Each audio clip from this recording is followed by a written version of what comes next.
And when you get rejected for it, oh my gosh, there is a different sort of rejection that happens when are you trying to navigate the dating world while having either a chronic illness, chronic fatigue, or ongoing chronic pain? I have definitely been there. And I found 5 tips that have really helped me. I have had to learn certain things the hard way so that you don't have to.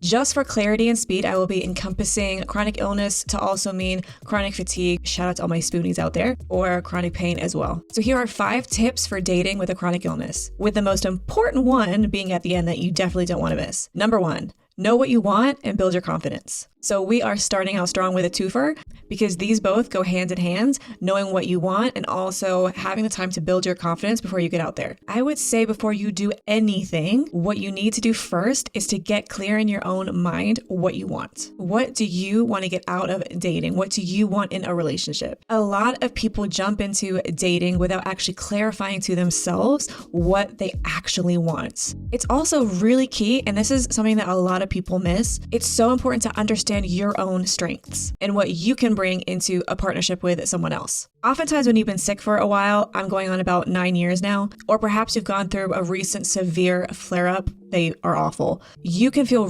really deflated. Also, like the confidence has been completely knocked out of you. You have no self-confidence, no self-esteem. You just feel like crap. Having been there like a million times, do not beat yourself up about it. It is so normal. It's not unusual when you've had a chronic condition that you feel like you bring a lot less to the table of a relationship. I have been battling this feeling for so many years, so I get it. And I still find myself falling back into that mindset a lot, like a more of a burden, which kind of outweighs any value I can bring to a relationship. I mean, also even to like a friendship. Am I the only one here? One crucial step that a lot of people don't take the time to do is it's really key that before you enter into any romantic connection, that you take the time to work on yourself first so that you are ready when the feelings come like, oh, I'm just a big hindrance, or I'm just not good enough because I'm sick and there are a lot of extra things I have to worry about. There are a lot of things that I can't do, because trust me, everyone who has a chronic condition of some type will feel any one of those things. Personal development books and like relationship podcasts have been really helpful to me. Really encourage you to go read, go listen, go watch anything that is good.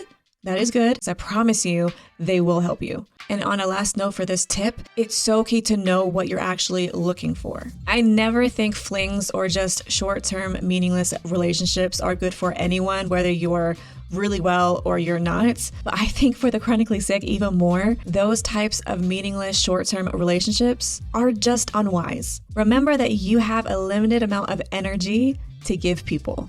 So we need to spend that time and that energy wisely and on people that are good for us. More on this later.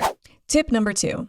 Organic connections are overrated. Oh no, she did not just say that. Yes, we all dream of meeting the love of our lives organically by running into them in a quirky little coffee shop. No one wants to go on a dating app. I get it.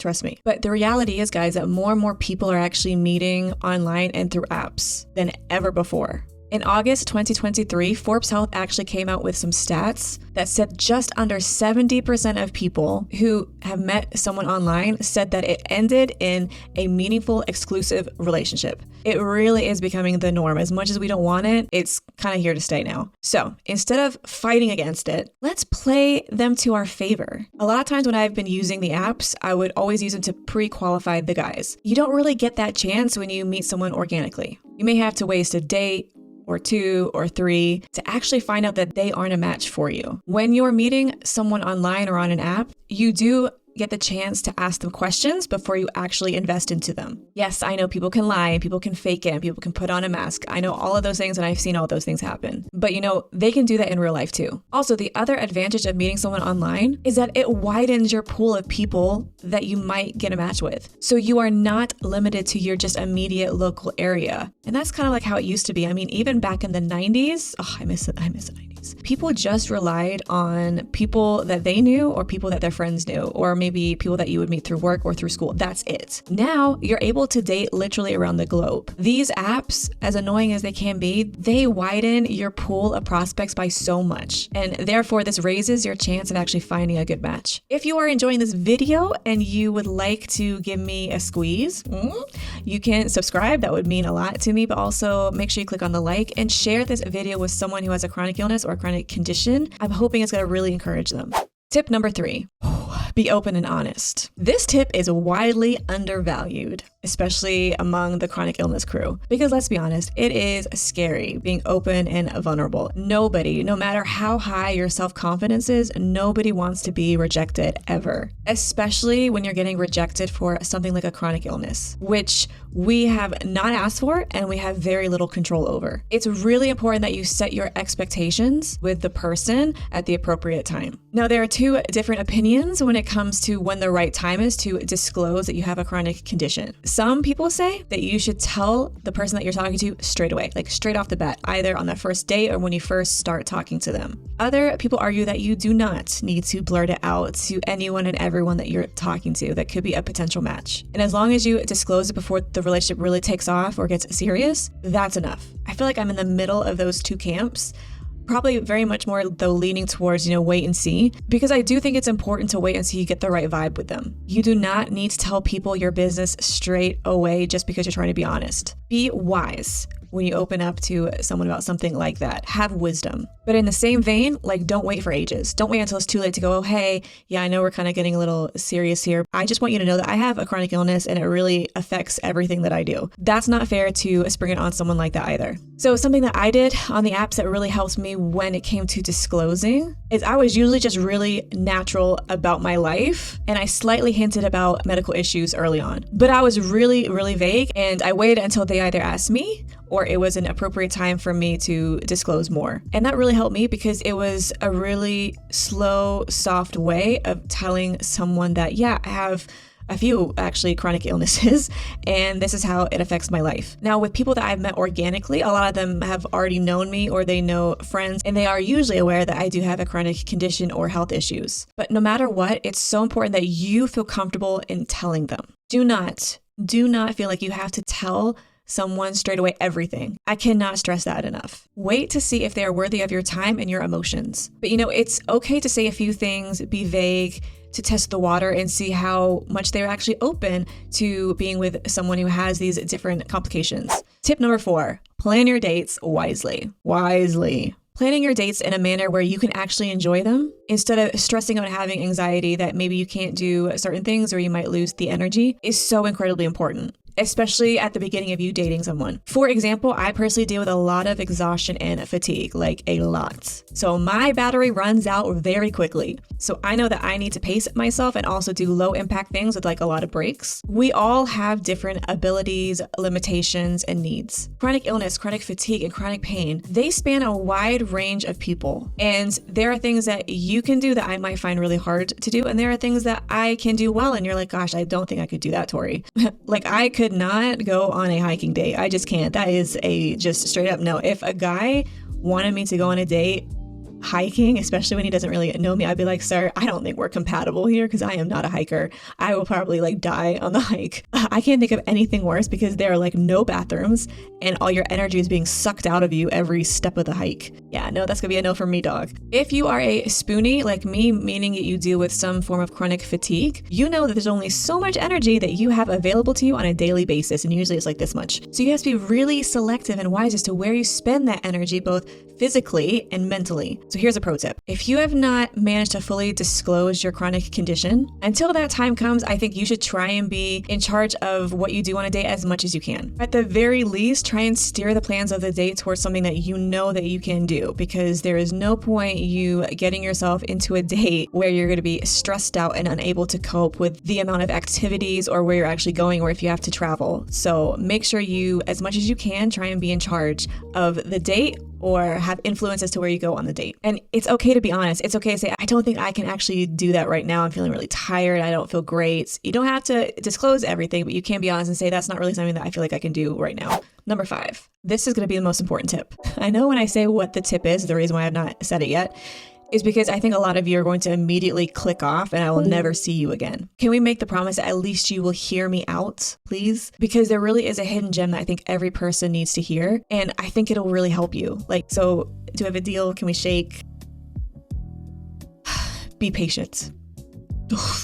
Ooh, I felt that. Before you click off, this is coming from someone who was single for the majority of her life. Like actually, like you have no idea. So I have lived this be patient for the majority of my life. And I know it's hard. I have definitely been the person to wrestle with this on a daily basis. I have been the person to cry and to get angry and to be frustrated and to lose sleepless nights and actually to lose hope altogether that I would ever find anyone. And I went through this cycle over and over and over again for years and years and years and years. I know the weight of that statement. I'm not saying be patient to be unrelatable or just like, hey, it's okay for me, but just be patient. I'm really not.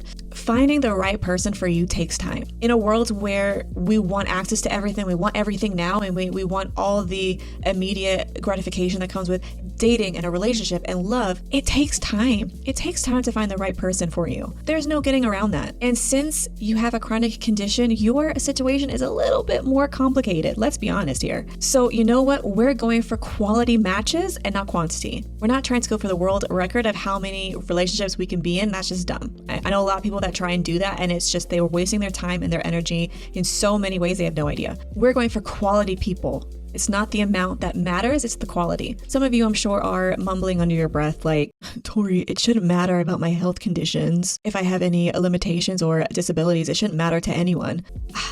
I would say to you that of course it does. Of course it matters. Quite frankly, there are some people that are just not willing to take on the extras that come with dating someone like you. They don't want to be with someone who has a health challenge or a long-term illness. That's reality. It hurts. It's awful. It's not fair, especially since we didn't choose this. And when you get rejected for it, oh my gosh, there is a different sort of rejection that happens when someone chooses that you're not good enough based on something that you can't control or that you didn't ask for. But people are entitled to choose who they want to date and who they don't and who they want in their lives. It could be that your medical situation limits you on like where you can live, how you can live, if you can work at all or a little, whether you're open to having kids or whether you can have kids at all. Like, especially for my people who have endometriosis, and I am one of them, I've had like 4 operations. Like, that's a big question that gets asked, especially when you're in your mid-30s. So there are some pretty big areas in life that any chronic condition will affect. It's not all bad though.